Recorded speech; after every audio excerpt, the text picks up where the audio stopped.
Good afternoon, students. Again, I welcome you all in science class. Student, this is your chapter number 13, Force, Work and Energy. Means in this chapter we will discuss about the force, work जिसे काम कहते हैं या कार्य बोलते हैं, and energy. Energy means जो ऊर्जा होती है. ओके इस चैप्टर में हम लोग इन 3 कंटेंट्स के बारे में डिस्कस करेंगे.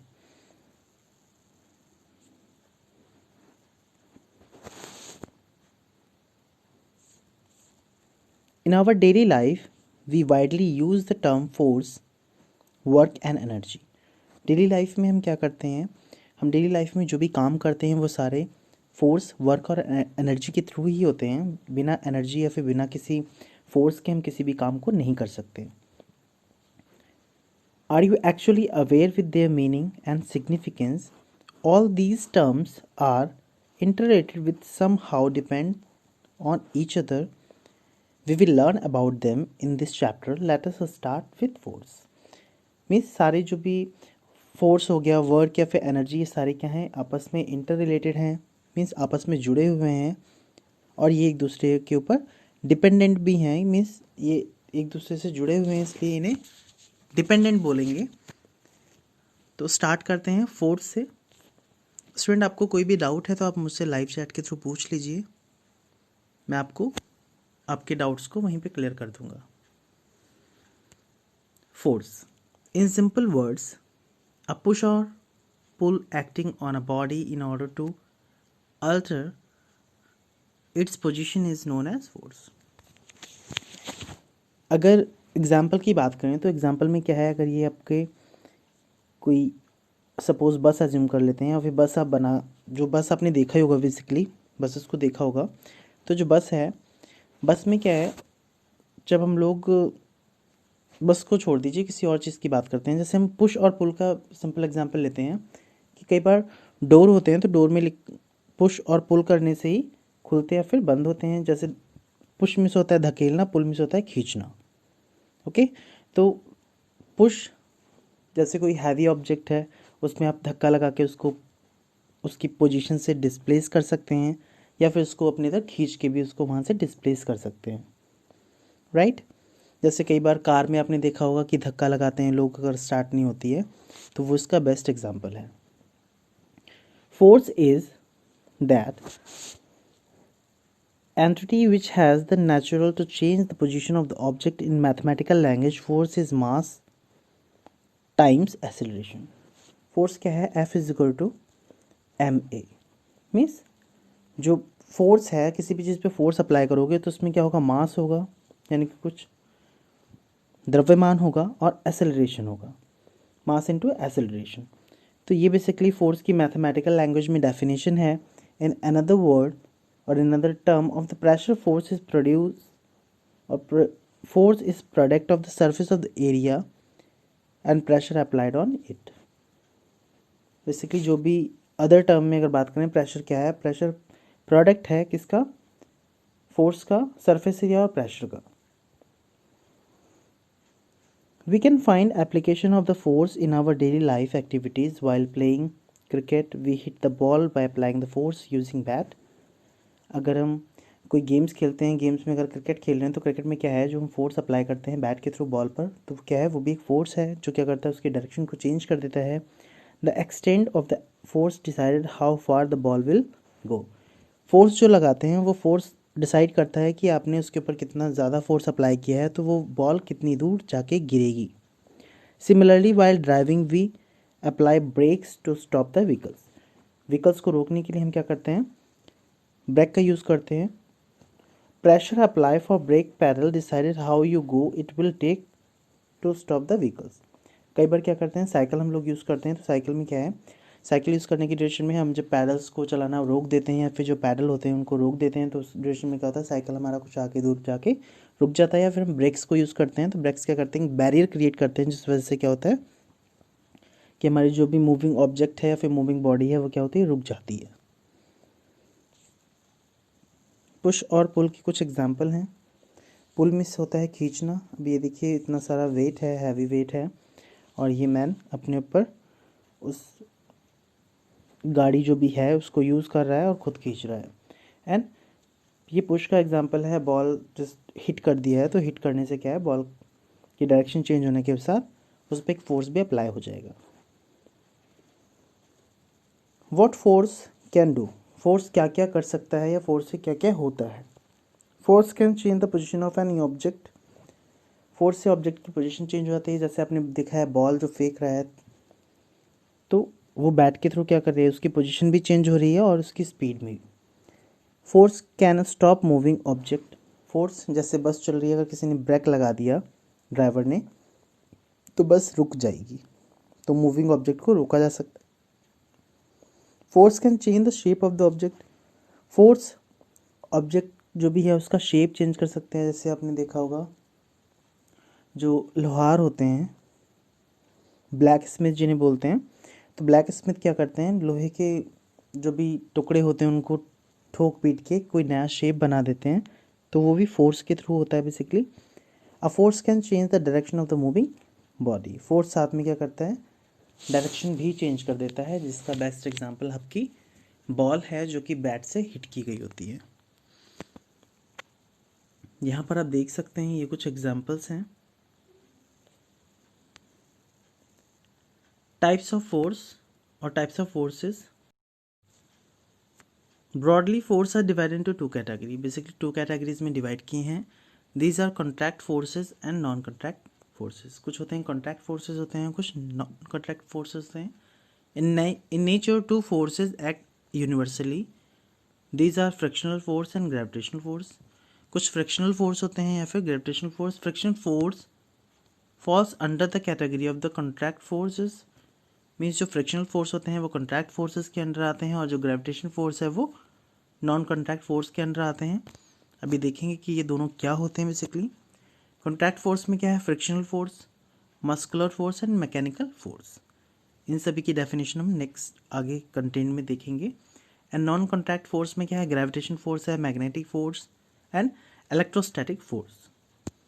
मीन्स अभी हम लोग नेक्स्ट आगे टॉपिक्स में कॉन्ट्रैक्ट फोर्स और नॉन कॉन्ट्रैक्ट फोर्स के बारे में देखेंगे। बेसिकली क्या है, जो कॉन्ट्रैक्ट फोर्स है उसमें हमारा क्या होता है, फ्रिक्शनल फोर्स होता है, और जो ग्रेविटेशनल फोर्स है वो नॉन कॉन्ट्रैक्ट फोर्स में होता है, ये ध्यान रखना है। अब ग्रेविटेशनल फोर्स क्या है,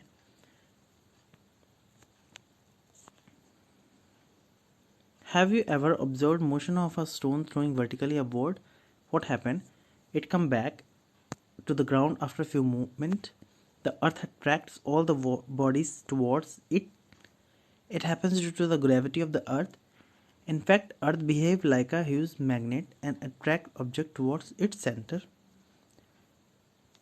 बेसिकली क्या है, अगर हम किसी पत्थर को ऊपर उछालते हैं तो उछालने के बाद क्या होगा, उछालने के बाद क्या होगा, वो अपनी पृथ्वी पे मीन्स अपनी अर्थ पे दोबारा से वापस आ जाएगा। ये किस वजह से है, ये ग्रेविटेशन फोर्स की वजह से या फिर ग्रेविटी गुरुत्वाकर्षण की वजह से है।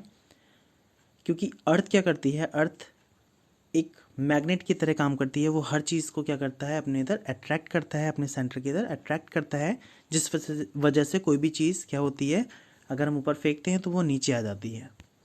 Okay, the force because of which this attraction और pull occurs is known as gravitational force.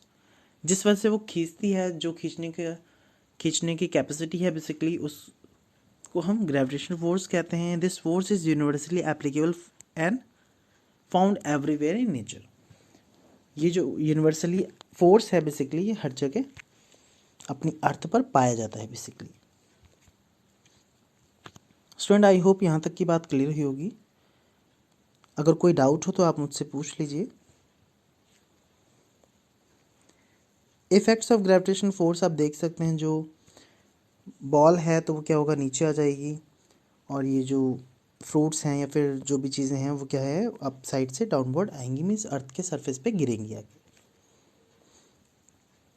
इस एक्टिविटी को ट्राई करना, इसमें वेट है, वेट लिया है, स्प्रिंग लिए हैं 2, और स्प्रिंग में मास को लटका गया है, मीन्स वेट को लटकाया गया है। जिसमें ज़्यादा वेट है उसमें क्या होगा, स्प्रिंग का जो पोर्शन है वो ज़्यादा खुल जाएगा, और जिसमें कम वेट है वो हल्का सा खुलेगा। इस एक्टिविटी को आपको कंप्लीट करना है, देन कंप्लीट करके मुझे एक स्मॉल वीडियो का मॉड्यूल सेंड करना है, सभी स्टूडेंट को कंपलसरी है।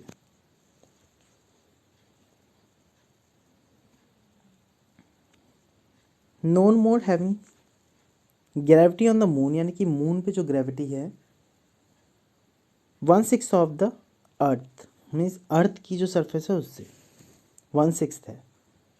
That is why your weight is will be 1/6 of the moon compare to the earth. Suppose अगर किसी का वेट 60 kg है तो उसका अर्थ पे कितना वेट होगा, 60 इंटू 1/6, यानी कि 6 10 60 मीन्स 10 kg. यानी कि जितना किसी भी ऑब्जेक्ट का वेट अगर यहाँ पे जो भी वेट है उसका वहाँ पे 1/6 रह जाएगा, 1/6 पोर्शन रह जाएगा मून की ग्रेविटी के अकॉर्डिंग. फ्रिक्शनल फोर्स देखिए, फ्रिक्शन फोर्स क्या है. What happen when we roll down a football on the ground. जब हम फुटबॉल को खेलते हैं तो नीचे ज़मीन पे रोल डाउन होती है. It comes to rest after few seconds. तो क्या होता है, बॉल अगर लुढ़कती लुढ़कती क्या होता है, धीरे धीरे चलते चलते एक टाइम पे रुक जाती है. This happens due to friction. Friction का एग्जांपल है, जैसे आप किसी भी टेबल को धक्का मारते हैं तो क्या होता है, अगर धक्का मारते हैं तो थोड़ा सा आगे जाके वो कहीं ना रुक जाएगी. या कोई और भी चीज़ है आपने फेंका तो उसको क्या होगा, कुछ देर के बाद रुक जाएगा. वो फ्रिक्शन है. हम लोग अगर बात करें खड़े होने के लिए तो हम लोग तभी खड़े हो पाते हैं जब हम हमारी बॉडी से फ्रिक्शन क्रिएट होता है, या फिर हमारे जो शूज़ हैं वो इस वजह से ही हम वहाँ पे खड़े हो सकते हैं प्रॉपर. ये समझ लीजिए.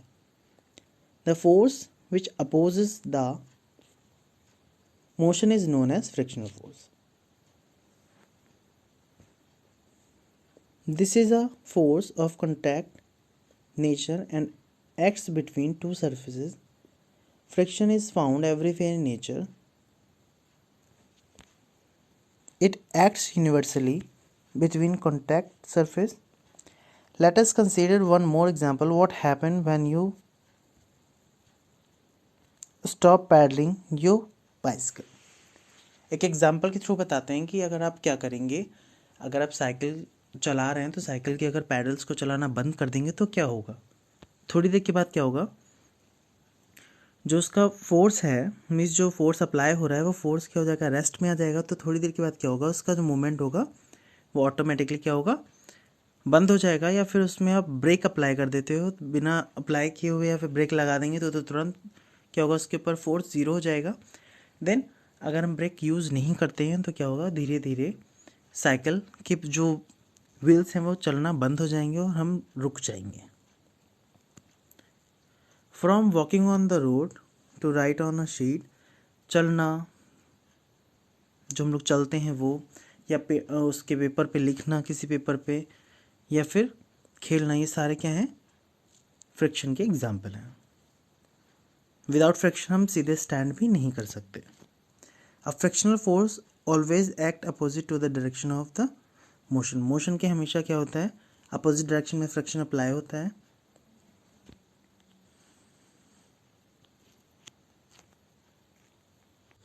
फ्रिक्शन के एडवांटेजेस की अगर बात करें, frictional is usually known as the force which oppose the motion. At most of the places friction acts as a negative force, but friction has a lot of advantage too. Friction enables us to walk, write, stand, drive, run, etc. Friction also play a key role in transmitting power. Friction का basically मैं role आपको बता चुका हूँ. लिखना चलना या फिर किस भी सीधे तरीके से खड़े होना या फिर ड्राइव करना, रनिंग के लिए या फिर खेलने के लिए, सब चीज़ों में क्या है, फ्रिक्शन बहुत ज़रूरी है, बहुत आवश्यक है. वर्क की बात करें, कार्य जिसे बोलते हैं, काम या फिर कार्य बोलते हैं हिंदी में, आपको पता होगा. When an object cover a distance in the direction of acting of the force, work is said to be done. In language of the mathematics, work is the product of the force and distance covered by the object in direction of applied force.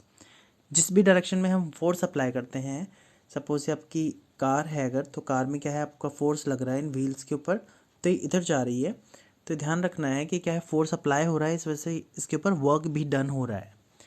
In acute, work is output और applied force. Amount of the work done depend on the magnitude of the applied force. Means जो भी force हम apply कर रहे हैं वो depend करता है उसके मैग्नीट्यूड पे या फिर अप्लाइड ऑब्जेक्ट के ऊपर. Basically work is said to be done only if there is a change in initial position of object. Work तब स्टार्ट होगा बेसिकली जब क्या होगा, किसी भी ऑब्जेक्ट की इनिशियल पोजीशन में कुछ चेंजेस आए, यानी कि गाड़ी खड़ी हुई है, खड़ी होने के बाद अगर क्या है आप स्टार्ट करके चलाएंगे तब वर्क तब से स्टार्ट होगा। Suppose you are applying force on a wall, अगर आप वॉल के ऊपर, दीवार के ऊपर कोई फोर्स अप्लाई करते हैं, व्हाट हैपन, क्या होगा, ट्राई करके देखना स्टूडेंट, दीवार को धक्का मार के देखना, क्या दीवार गिर जाएगी?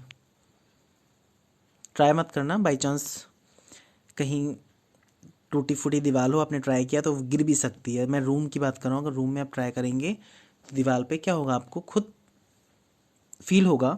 Wall remains it is its place, means जो दीवारें हैं वो क्या होगा, नहीं हिलेंगी, वहीं रहेंगी, पोजीशन चेंज नहीं होगी। Hence work done in this case is consider to be zero, तो काम जो किया गया है मीन्स जो कार्य है वो क्या हो जाएगा, जीरो हो जाएगा, क्योंकि कोई भी डिस्प्लेसमेंट नहीं मिलेगा, मीन्स कोई भी पोजीशन चेंज नहीं होगी। Let us consider another example, suppose you are cycling on a circular path. Circular path पे आप क्या करें, गोल गोल पाथ है, उस पर आप साइकिल चला रहे हैं। यो halted a point from where you stand, means जहाँ से आप खड़े हैं वहाँ से, and final position are same. You traveled on the circular path by mathematically you are on the same coordinate, that is why work done will be zero. Means same coordinate की अगर बात करें तो क्या होगा, यहाँ से सेम डिस्टेंस है तो उसको क्या कह देंगे, वो उसके ऊपर भी हम बोल देंगे कि वर्क क्या है, ज़ीरो अप्लाई हो रहा है। और ये वॉल्स का एग्जांपल है, मैंने आपको बताया वॉल पे अगर आप फोर्स लगाएंगे तो क्या होगा, कोई भी चेंज नहीं आएगा, तो आपका वर्क क्या हो जाएगा, work done will be zero. Understood? Now we are talking about the machine. Machine क्या है, मशीन ने हमारा काम आसान कर दिया है बेसिकली ह्यूमन बींग्स का, चाहे वो घर में हो या फिर बाहर हो। A machine is nothing but a assets which lower the human efforts. A machine make our work easy and save a lot of efforts.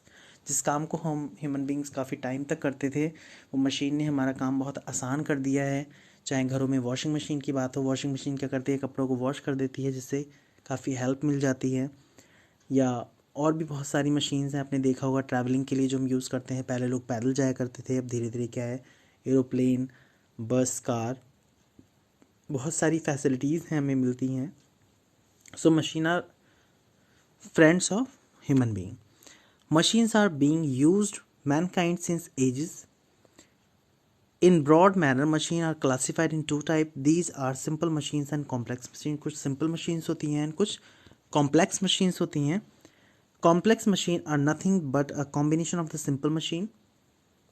Some of the simple machines are being discussed here. कुछ machines के बारे में हम यहाँ पे discuss करेंगे.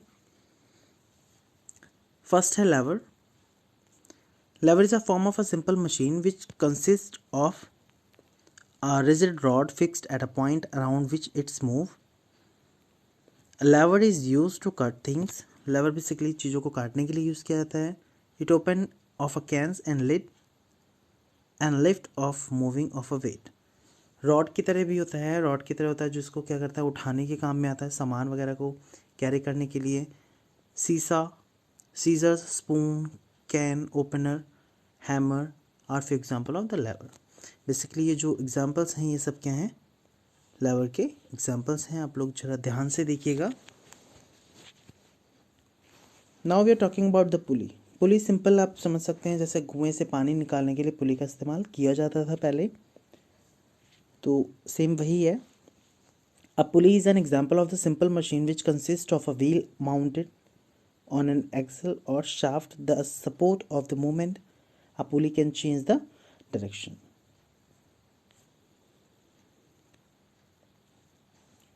Of movement and is widely used in power transmission. Pulley is mostly used in elevators, lifting weight, cranes, etc. Pulley is widely used in rural areas to draw water from a well. ये आप देख सकते हैं, इसका use किया जाता है, cranes में भी यूज़ होता है, सामान वगैरह को उठाने के लिए पुलिस का यूज़ होता है बेसिकली पुली, और लिफ्ट्स में भी यूज़ होते हैं, एलिवेटर्स में यूज़ होते हैं. और ये आपने कुएं से पानी निकलते हुए शायद देखा होगा, hope so.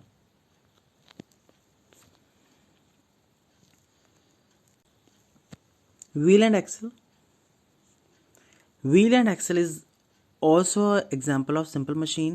It consists of a wheel connected to a rod known as axle. Basically आप देख सकते हैं स्टीयरिंग वगैरह जो होता है वो उसका एग्जाम्पल है, या फिर ये भी आप देख सकते हैं। This axle is use to move the wheel and axle passes through the centre of wheel and helps to move और lift weight wheel of a vehicle, screwdriver, roller skates, etc. are few examples of wheel and axle। यहाँ पे student समझ सकते हैं कि wheel और axle दोनों चीज़ें यूज हुई हैं। ये आप यहाँ से देख सकते हैं जो गाड़ी में होते हैं। इंक्लाइंड प्लेन्स बेसिकली क्या है, फ्लैट स्लॉपी होते हैं basically. An inclined plane is a flat sloping surface, it acts as supporting of the surface tiled a an angle is used to lift a load with easy. It is mostly used in the construction of the transport field. An inclined plane connects a higher level to a lower level. Means sliding जिस तरीके से होते हैं, झूले देखे होंगे आपने slides वाले, वो उसका बेस्ट एग्जाम्पल हैं स्लाइड्स करने के लिए। Slides, slopes, escalators are the example of inclined plane. Wedges can and screw also fall under the category of inclined planes. Basically इनका भी यूज़ किया जाता है। ये आप देख सकते हैं, इसके एग्जांपल्स हैं। स्लाइडिंग के लिए ये सब क्या है, इंक्लाइंड प्लेन के एग्जांपल हैं।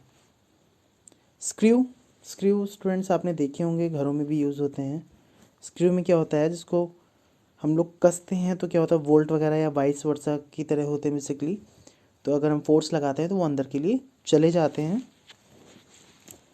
इन एक्चुअल और a screw is an inclined plane around a cylindrical shape with a sharp pointed end. Sharp pointed end यानी कि यहाँ पे तीखे नुकीले होते हैं। Screw is used in the fastening. Screwdriver are used to tightening the screws, holding things, lift load. For example, bolt white screw jackets are some example of screw jack का example है। ये सारे क्या हैं, यूज़ किए जाते हैं। Screws students आपने देखे होंगे। स्क्रू, कितने स्टूडेंट ने स्क्रू देखा है वो मुझे लाइव चैट में अपना आंसर सेंड करें कि sir I have seen screw और screw jacks. Now wedge, wedge is another form of a simple machine consisting of the least one inclined sharp end. This sharp side is used to cut things. Common example जैसे आपने देखा होगा आरी वगैरह का use किया जाता है, जो वो एक साइड शार्प होता है, या फिर चाकू भी उस तरीके के एग्जाम्पल में आता है जो एक साइड शार्प होता है, जिससे हम कट करने में यूज़ करते हैं, या कुल्हाड़ी जिसको एक्स बोलते हैं, वो भी इसका एक एग्जाम्पल है।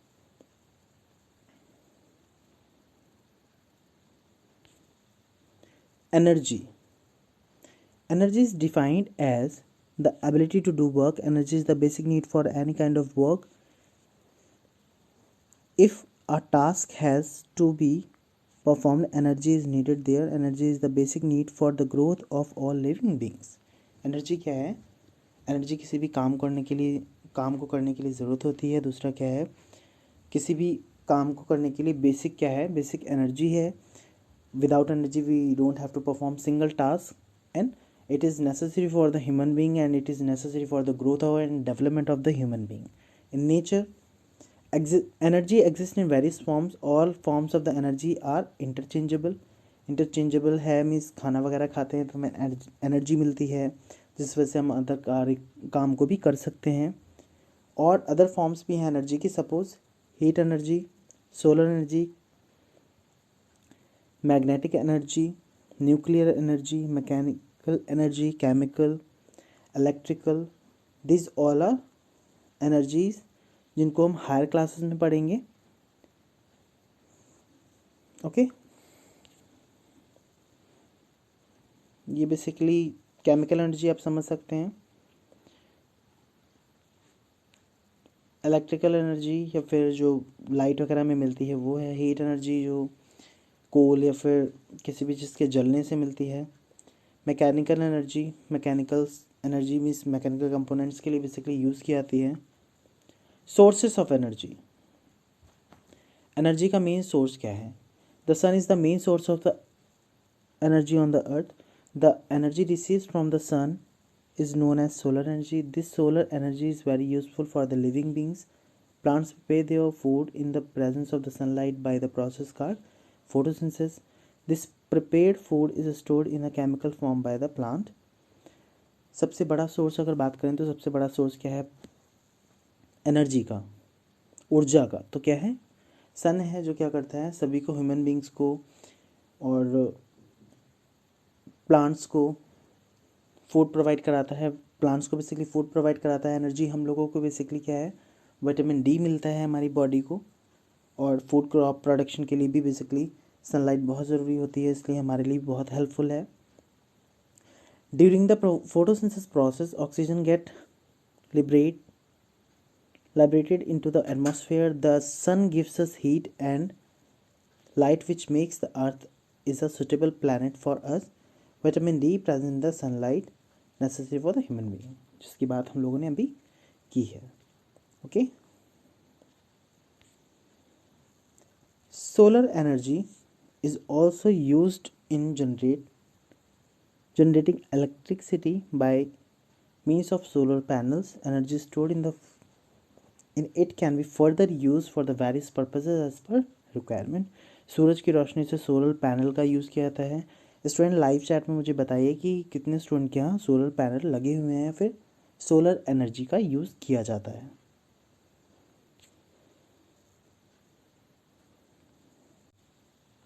नेक्स्ट है वाटर। वाटर क्या है? पानी जिसे बोलते हैं। Water contains huge amount of the energy in moving state. This energy can be extracted for the further utilization using the various setups. Usually water is stored in the dams. This stored water contains potential energy. When water flows from a dam, the potential energy get converted into kinetic energy. This energy water falls onto the turbine blade and rotate them. This is how electricity produced.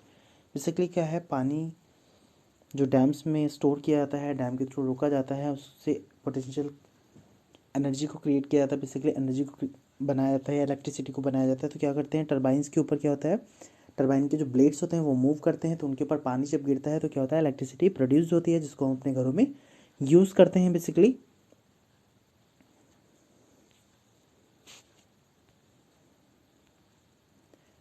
Wind energy या फिर हवा से जिस तरीके से energy को use किया जाता है।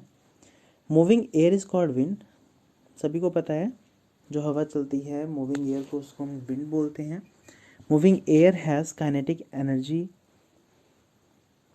इन it. This energy is very useful for and is also use to produce electricity. Wind turbine are use to convert kinetic energy और wind into electrical energy. Means turbines क्या है, बेसिकली काइनेटिक एनर्जी से उसको electric energy में convert करते हैं।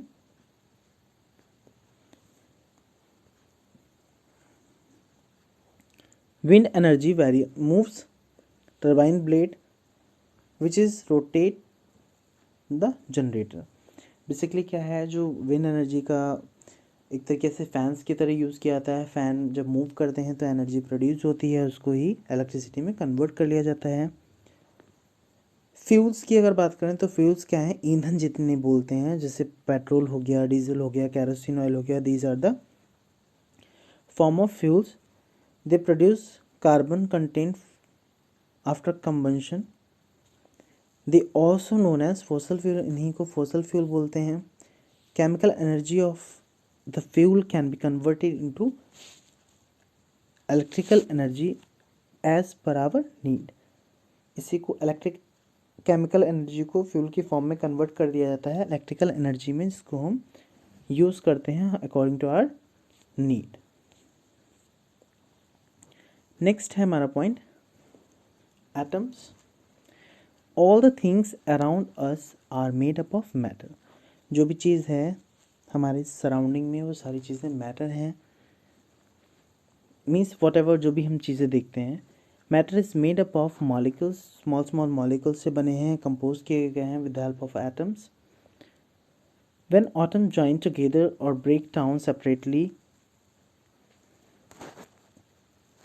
Image amount of energy is released.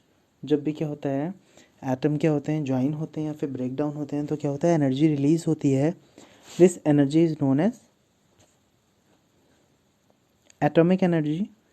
This energy is converted to electrical energy by using nuclear power plant. Basically इसी energy को use किया जाता है न्यूक्लियर पावर प्लांट के थ्रू। जैसे कुछ एग्जांपल्स हैं आपके, डैम का इलेक्ट्रिसिटी डैम से प्रोड्यूस होती है, जो मैंने आपको बताया था। वाटर टरबाइन के ऊपर गिरता है, टरबाइन ब्लेड्स मूव करते हैं, देन इलेक्ट्रिसिटी प्रोड्यूस होती है। विंड टरबाइन में ये जो आप फैंस देख रहे हैं ये मूव होते हैं, जिसके बाद क्या होता है, इलेक्ट्रिसिटी प्रोड्यूस होती है, विंड मिल का है। एंड न्यूक्लियर एनर्जी यहाँ से है। Okay student, I hope so आपको ये चैप्टर पूरा समझ में आ गया होगा और आपको इसकी एक्सरसाइज फाइन करनी है, देन मुझे सेंड करनी है। आपका चैप्टर कंप्लीट हो चुका है। So all of you complete exercise. Thank you, bye bye, take care.